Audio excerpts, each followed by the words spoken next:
In fact, Ijaz, because our time is running out, and I didn't expect this to happen, but I did have to ask you, Ijaz, because you've said you would be willing to debate, but I had to ask you a question, and I think I gave you some indication that I was going to ask you this.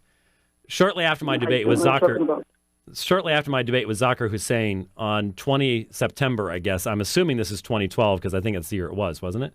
Yeah, it was 2012. You put up an article called Zakir Hussain Baptizes James White. I had not seen this until today, actually. At least I remember. Is that on my website or the MDI website? Yes, Calling Christians. I just did a search for Zakir plus baptizes. That's what brought it up. It's 20 September. I'm assuming 2012. There's no year on it. I don't know why, but has a picture of me. Claims to be Greek New Testament scholar. Can't read Greek in public. Yep. Thank you. I remember that. Yep. Just kind of character you're dealing with. Yep. Yeah. Well. Not just hold on, Sam. I love you, Dr. White. Dial it down, brother. Dial it down. All right. Okay. I'm trying to be nice here. My assumption, looking at it here, you said James released an article conceding to his clear ineptitude, inability to respond to well-founded research, and lack of basic comprehension skills. Now, Ijaz, do you think that's a fair analysis of the article that I posted after the debate? James, do you want me to be honest here? Do you want me to be honest? I do. Okay, I can level those same kinds of accusations against your reasoning with Sheikh Ahmad. Don't you do the same thing to him? Just at the beginning of this show, you did the same thing. No, I don't. Who I'm speaking to right now, Mm-hmm. he mentioned that same point to me. I have him here with me right now online. And I find it very strange you're condemning me for using language that you use in respect to Sheikh Ahmad. Why don't you comment on your feelings and emotions? Okay, a couple things here, Ijaz. I have posted entire videos. I have done multi-hour programs where I have played D-Dot. I have bored my audience into tears. Yep. Where I have played D-Dot, allowed him to speak, and then I have refuted him from the text of the Bible. Dead man. Dr. White, can I say something? Wait. Hold on. He's a dead man? Of course he's a dead man. How else am I supposed to respond to him? Yeah. Dr. White, can I say something? Hold on just a second, Sam. Hold on a second. Hold on. Just give me a sec. In response to something Sam said. Sam, I do believe you're being quite dishonest. That recording online is 30 minutes, and the reason I was not allowed to speak was because you doubted me incessantly. Yeah. And just to remind you, at the beginning of that conversation, which is 30 minutes long on YouTube, by the way, so not 10 minutes, you seem to be confused with your other arguments. You mocked and you insulted me for 25 of those minutes. Okay, all right, and look. I want you to do me a favor, Sam. Hold on, James. Sam, I want you to do me a favor. I want you to ask Millie Fiore, the person who has the recording, who edited the debate on your behalf. She told me personally, I testify by God, that she removed some of the insults which you graciously called side comments just now. They weren't side comments. Dr. White, do you see how you referred the point about you being inept and not competent? Well, yeah, I'll get to that. I'll get to that in a moment. But I just want to allow him to make the challenge. I don't know anything about what you guys are talking about. Trust me. It was a Paltalk exchange, and again, the editing and I know. People on Paltalk testifying. I'm going to have to let you all work out Paltalk because I detest Paltalk. I know you do. You warned us against and this is probably a good reason why we do.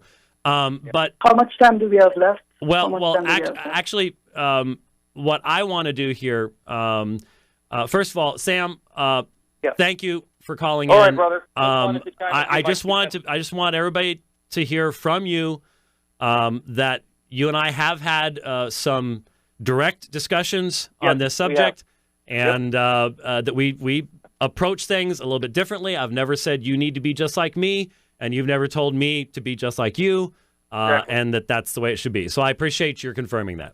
The Lord bless you, and I hope the conversation moves forward. Okay, thanks, Sam. Thank you very much. All right. Thank you, Sam, for your calling. Okay, now, Ijaz, what's the problem we've got here is that you're using a fallacy saying, well, if Sam has done it to somebody else, then I can do it to you. And what we're talking about is you and I debating. I did not say that. But that's what you just said. That was your response to my reading of this. Now, for example. No, I said to you, James, I said to you clearly that you do to Ahmad Didat what I do to you. Okay, if you but attack Ahmad Didat, I will use words against you that you use against him. Okay, now Ijaz, the difference being that when you wrote this article, the graphic that did you produce the graphic? Of course I did. Okay. Hold on, let me go on. Yeah, hold on. Okay, the graphic you produced, that was in reference to the fact that I said that when I attempted to say NRK and halagas kailagas and prasan theon kaitheas and halagas, that I got tongue-tied. Now, yeah, you did. Now, first of all, was I reading something? No, but you said you okay, so I was citing something from memory, right? Wait a second. You just played a clip of Sheikh Awal misquoting something, and you condemned him because he was reciting from memory. And then you played the audience clapping after that. Okay. So can't I apply the same principle and clap and laugh at you? No, actually, excuse me, Ijaz, I had corrected him on the reading more than once, and he insisted upon continuing to get it wrong. This, Ijaz, how many times, Ijaz? Take your word for it. It's a debate. Don't you realize that? Ijaz, listen to me. Ijaz, listen to me. I'm trying, sir. I am trying to reason with you, but you are not reasoning with me. Any honest person, Ijaz, knows that, first of all, I was quoting the Greek. I was not reading the Greek. Right? And so was Sheikh Awal. Continue. Has nothing to do with that. Yes, any honest person also knows.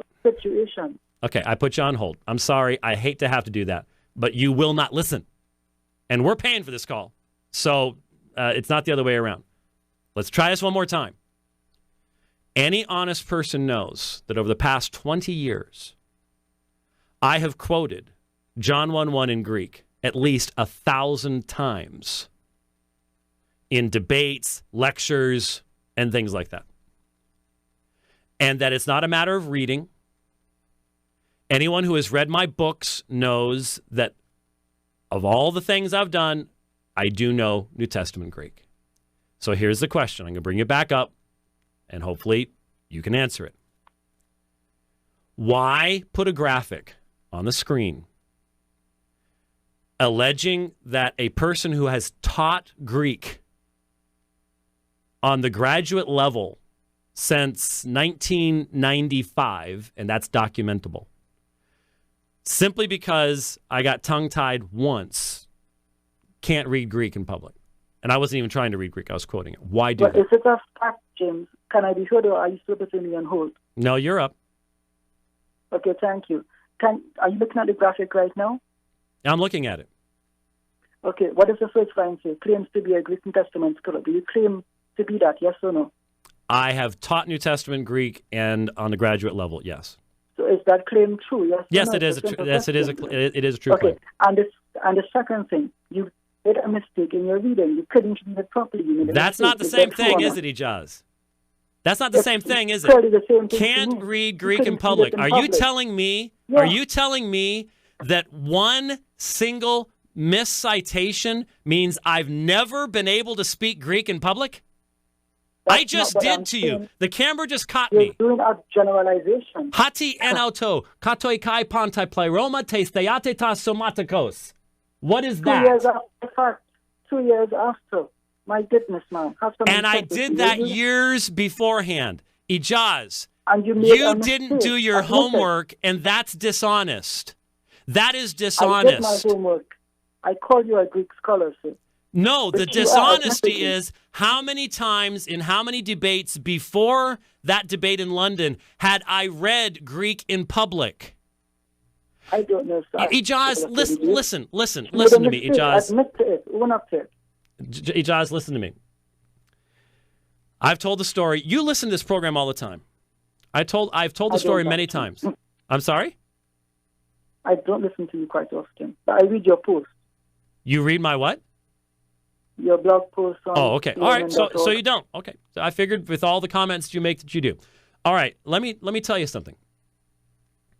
You know Sheikh Yasser Qadhi, yes? No, not personally, but I know of him, yes. You know of him. Okay. Have you ever heard me talk about Sheikh Yasser Qadhi? No, I haven't. Okay. Actually, I think you quoted him in one of your debates. Yeah, with Bassam Zawadi. I think so. Okay, continue. I'll go along with it. Okay, all right. Anyone who's listened to this program knows that I have spoken of Yasser Qadhi in glowing terms on this program. I have thanked him for sending me his CD series, Light and Guidance. I have admitted that I have learned a tremendous amount from Yasser Qadhi, that I appreciate his focus upon Tawheed and Shirk. All these things are a matter of public record. I have also told the story about how there was one time, and I believe that Yasser Qadhi is a hafiz. He's as far as I can tell, he has memorized the entirety of the Quran. But there was one day in one of his lectures, he had tried to quote. Normally, it would just boom, boom, boom, boom, boom. And everybody in this audience who's listened to my Muslim stuff will be able to verify that I've told this story more than once. Normally, it's just like that. But one day, he just couldn't get it to come. He would try. He stumbled over himself. He had the exact same situation happen to him that happened to me in that debate. And what I'd used it as an illustration of, what he used it as an illustration of, was he then stopped and said, well, it's in that surah, right-hand page at the top. And it's an illustration of the fact that you all use the same printing of the Arabic Quran, so it was actually a meaningful reference. You could actually find it. But the point was, I would have been a completely disingenuous, unkind, unfair person, having heard Yasser Qadhi quote Arabic over and over again to have produced a graphic with his picture on it that says claims to be Arabic scholar, can't read Arabic in public because there's one time he stumbled over a verse and couldn't get it out. That would have been unfair, untrue, unkind. And Ijaz, if you can't see that's what you did, then young man, you're blind. But James, I have a question for you. You produced a video with Sheikh Ahmad Didat doing the same thing with Greek. And you know he's not an educated person in the Greek language, but you still mocked him for that. That was unkind, unfair, I did not mock him. I pointed out that he did not even read the words correctly. He didn't know what the words are. And he based Ijaz, he based his entire argument upon a misidentification of the Greek terms that shows he can't read the language. I simply messed up. I messed up a line that I had quoted from Greek from memory hundreds of times beforehand. I've never been wrong about what the actual language was.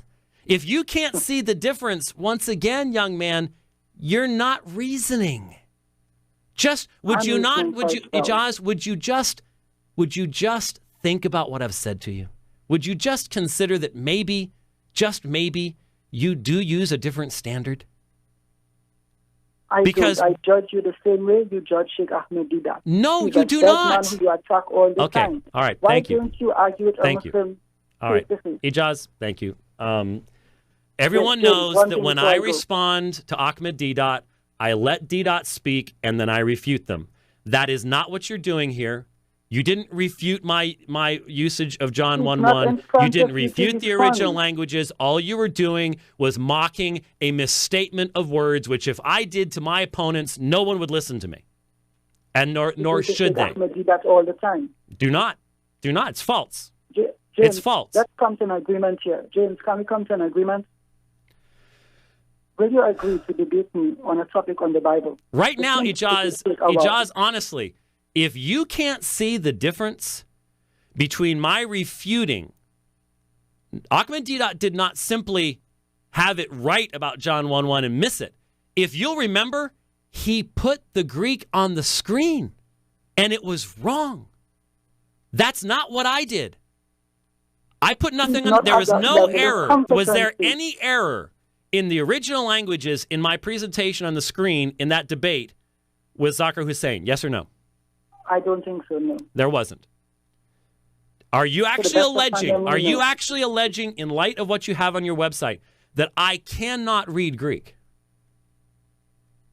I'm alleging that you made a mistake during that debate, and I made that quite clear. Okay. And it wasn't reading Greek, was it? It was citing a text from memory. Did Ahmad D. Was he citing a text from memory, or did he put it on the screen? He was reciting from memory, but it was put on the video screen post-editing. You know that. Post-editing. The video is on the same page. And his entire argument was based upon what? A proper or an improper reading of the Greek? He made a mistake. He misrepresented the Greek, not simply by citation, but by argument, wasn't it? Did I do that with John 1:1? Yes or no? He learned a mistake. You didn't. There's a difference. He learned a mistake? Yeah. If he could read the text, how could he not know it was a mistake? He read a transliteration, just like you mentioned. Oh, you can't even pronounce. So he couldn't read. So he couldn't. Double I. Good mistake, man. He could not read the Greek, could he? I don't know. I don't think he had knowledge. I don't think he was taught in a certain All right, way. Ijaz, you wanted to talk about debating you. Where would this debate take place? London. Possibly they set up a venue, something like this. Maybe same place you debated Zakir Hussain. Sounds good. You can organize that. At East London Mosque, that'd be great. Okay. Possibility right now, Ijaz, very quickly, just contact me. You've got my email address now. I sent it to you through your website this morning. Contact me. The best possibility right now would be like I did last time, as I was going to South Africa. I'm planning on going to South Africa again this fall. I stopped in London and did some unbelievable radio broadcasts. And so if we were able to set something up on the way to South Africa or on the way back, I would rather do it on the way, personally, just so there's something left of me. A lot of flying. But let's get in touch and let's see if we can work something out at the East London Mosque. That would be perfect. Yeah, and can you do me a favor? I've been looking for your book on the Trinity, the Forgotten Trinity. Mm-hmm. Do you have a copy of that I can get? Be happy to send. I've sent that book to I don't know how many Islamic apologists. I would be very happy to send it to you. I haven't gotten it, bro. Come on, I want to read it. No, that's what I'm saying. I've sent it to many Islamic apologists, so I'll send it to you as well. Just give me a mailing address and email, and we will get it out to you as soon as possible. Okay, well, James, thank you for your time, and I hope that we can have a debate on. I thank you for everything today. Thank you for being Sam. Thank you for everything. Have a good day. Thank you. Rich, and I hope to meet you soon. Goodbye, James. Okay, thank you. Bye-bye.